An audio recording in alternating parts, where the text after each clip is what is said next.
friends. As usual, taking video from the car.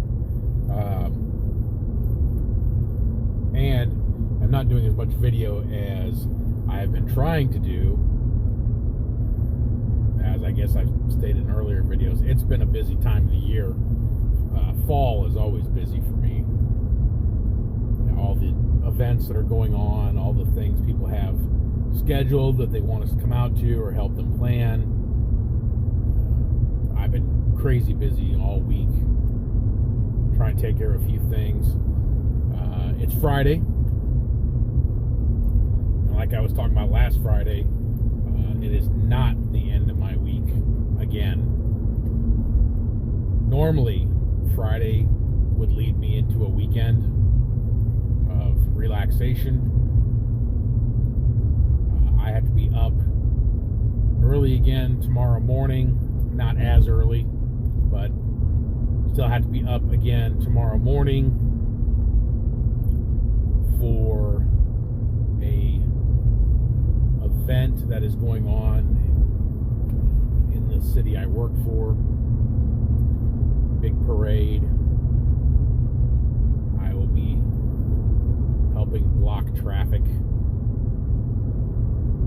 If you have never blocked traffic or directed traffic, it's quite the experience. It's let me put it this way, okay? And I mean no slight to anyone personally at all. People can be really smart. A person can be incredibly intelligent.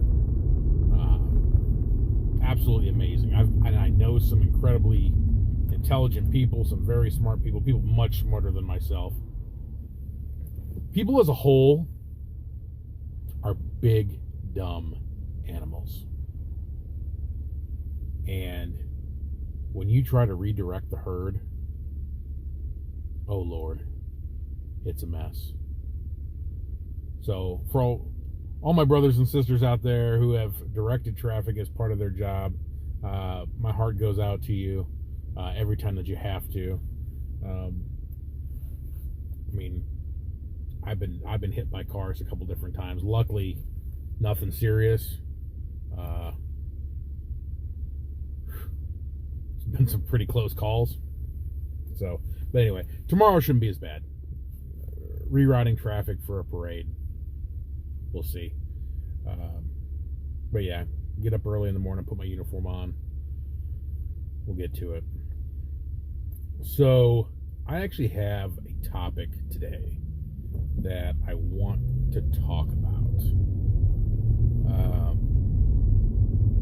And I don't pre-script this stuff. I just talk.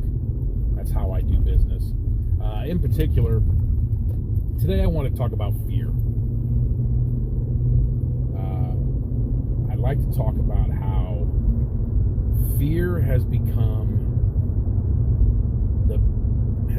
pervasive as the driving force for action in our society. Wow, that was deep, wasn't it? It's not supposed to be that deep. I mean, I'm gonna anger some people probably. Without, I just want to give some examples, okay? So, growing up in the 70s and 80s,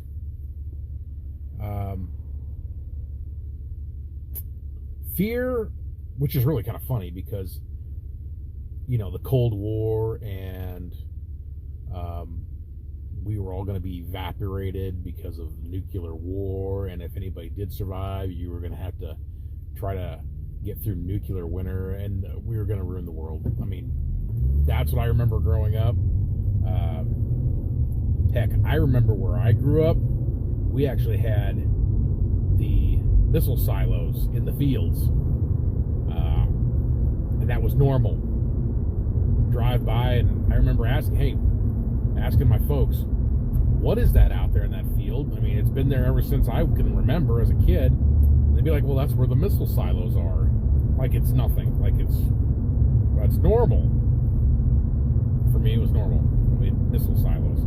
Minuteman 2 missiles, nuclear missiles, in our backyard. Yep. So, and it was just an everyday thing. Yep, that's just where the missile silos are. They've since pulled the missiles out of those silos. They're gone. The silos are gone too. My uncle had one on his property. They actually filled it all in. I was like, man, I would have tried to keep that silo. That'd been kind of cool. And they didn't. They didn't let him keep it. They gave him back the property, but they destroyed the silo. Oh well. So anyway, fear. You'd think that in that day and age, it was fear. We should have been fearing nuclear war, and really, people were like, whatever, everything. Maybe that's maybe that was the reason. Seatbelts, that wasn't really a thing. Helmets, especially riding a bicycle or something. Candy ass. No, it just wasn't a thing. Bull riders didn't wear protective vests. I don't know. So, now, and I'm not saying it's bad, I'm just saying now we can't let a kid go out on a bike without a helmet. Honestly, sometimes I'm surprised we let kids go out walking without a helmet. Kids can't stay home alone anymore. When I was a kid, it was get the hell out of the house. Get out. No, I don't care where you're going. Just go. I guess come back tonight. When the lights come on, make sure you come home. That's it. That was a big deal. So, I grew up out on the farm, right? So, when I went out, our farm was, you're talking just the acreage around the house was hundreds of acres. Right, see you, bye. No idea where I went. And as I got older, and we moved off that property, and it wasn't like we lived out on, the back 40 anymore. But still, at the same time, I'm pretty sure in the 90s, I don't know, let's say 1990 through 1994, I'm pretty sure my parents had no idea where I was for those 4 years. Yeah. Completely MIA, no idea. And that was cool. Right? You don't do that anymore. So, since then we've had a lot of improvements. I agree with wearing seatbelts. That's a no-brainer. I've worked enough traffic collisions to know that seatbelts work. We need them, especially when we're surrounded by idiot drivers, people that are going way too fast, like that guy right there. And the person right next to him who's passing that guy right there, and the third one that's passing that one. Holy crap! Wow, this is my commute. Okay, so anyway,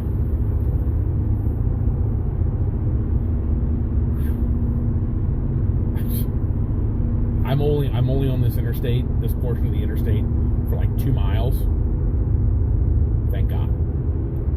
And I'm not saying that out of hand. I'm saying I thank God that I'm only on this part of the interstate for that short amount of time, because it's insanity.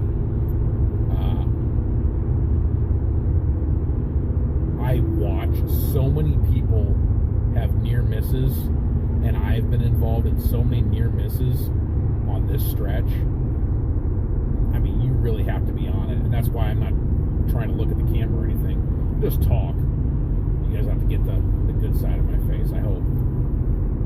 See here, I'm going to get cut off. Yep. That's why you got to pay attention. People are nuts. So anyway, seatbelt's good, helmet's good, it's all good. Now we have video cameras inside of our homes so that we can check on our pets, so that make sure they're safe. That's fine. It's all good. But that's not the kind of fear I'm talking about. I'm talking about paralyzing fear. The kind of fear that has us making decisions that we just should not be making, or at least is influencing us to make decisions that really we wouldn't normally make, or just causes us not to think things completely through. and this comes from a very lighthearted view. Don't think I'm getting serious here, but I've just been thinking about a lot of, fear. In the last couple of years, we've been driven through fear. I mean, absolute fear. And we can go back to the 80s, of the kind of stuff. That's when it really started to, I guess, maybe be driven into kind of the fear mongering. Nah, it goes back further than that. It goes back a lot further than that. Now, you had McCarthyism in the 50s, and that continued for a long time. The stuff that came after that along the same lines. But we had since then we've had a lot of different things come up. We've had obviously 9/11. Now that was actually real deal. Something happened. But we definitely, a lot of our actions as a country and as individuals after that were fear-based. Now, luckily, the majority in that case won out, and there was the people in public safety and security.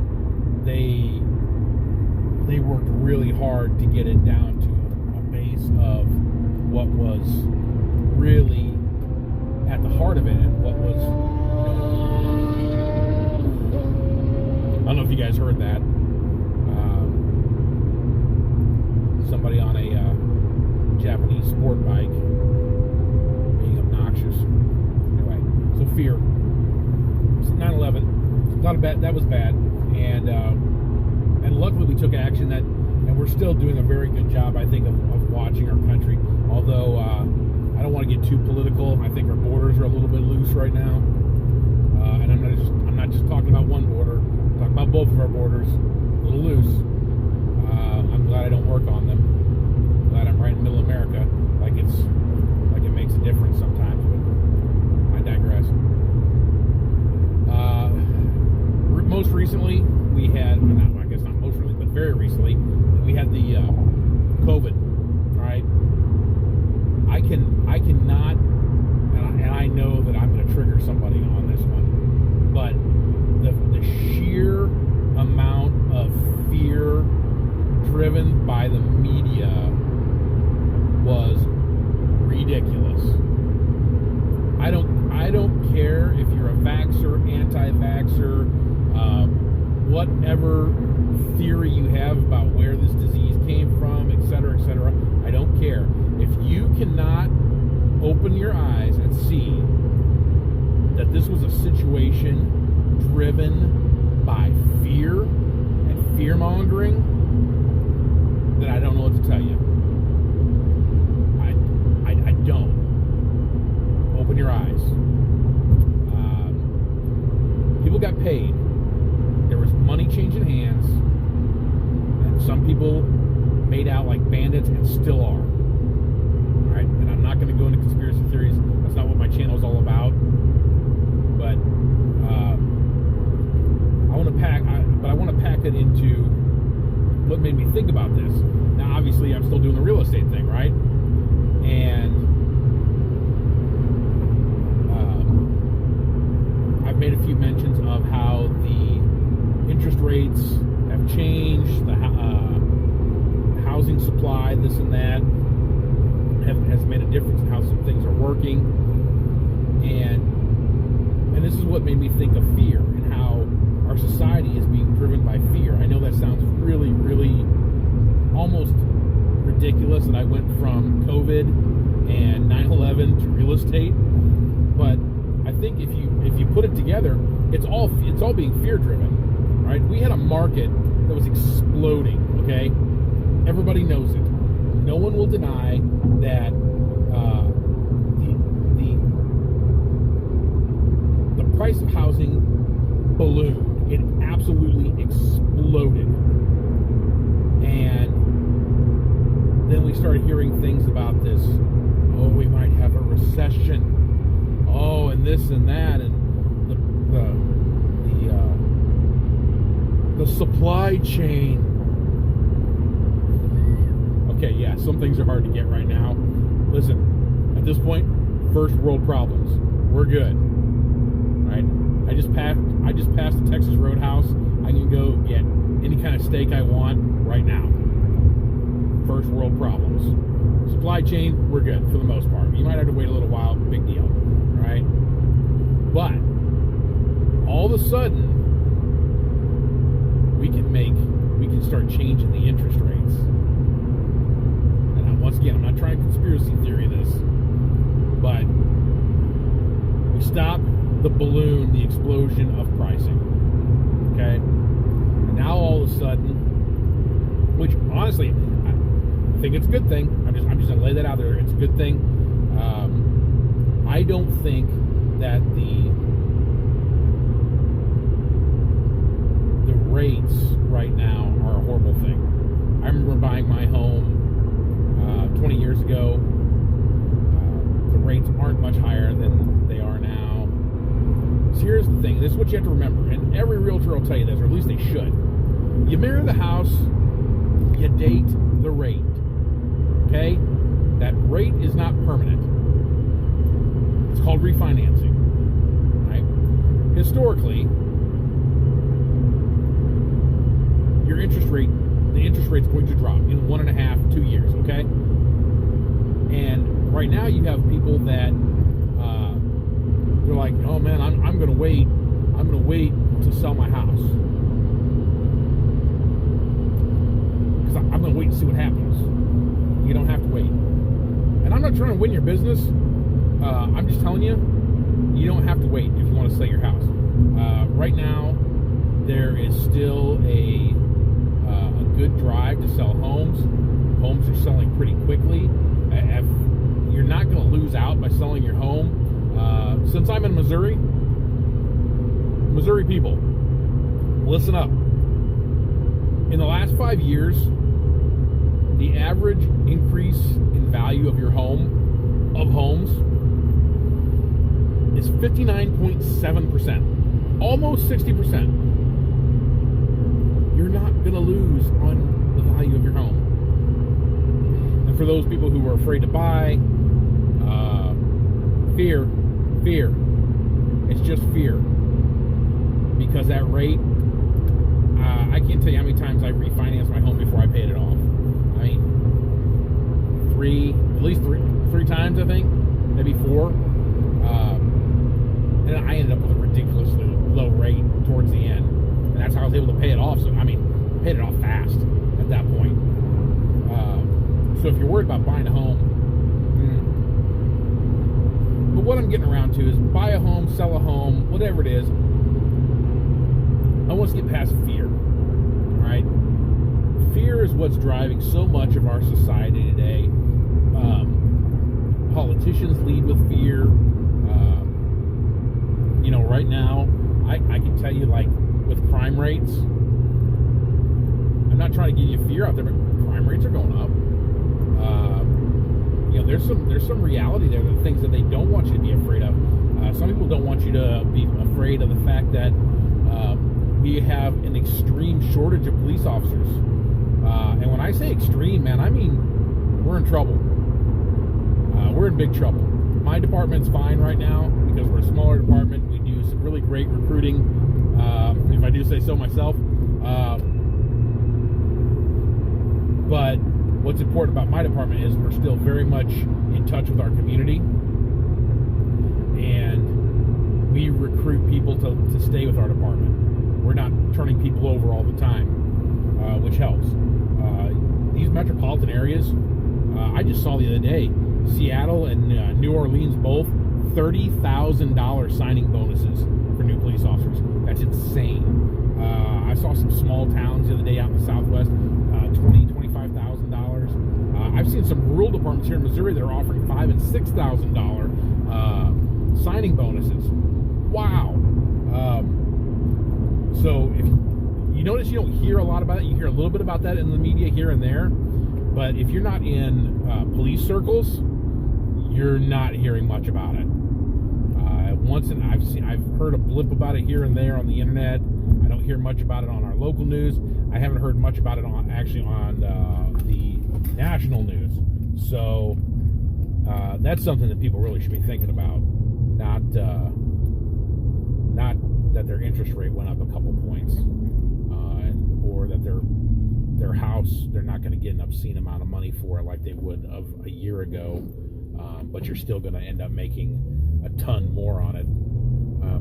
Like I said, first world problems. So you might think I'm stupid, you might think I'm dumb, but I'm just here to tell you, don't live out of fear. You know, talk to the professionals, talk to the people who know. You know, I'm here to talk to you. I'm both a police officer who happens to work in recruitment, and also as a realtor, that there are some things you should be worried about, and some things that I wouldn't be too concerned. So, but to let the media and the politicians and government drive you through fear is not a good idea. Knowledge is power. Talk to people. Maybe do some odd reading every now and then, and have some sources that you can learn to trust.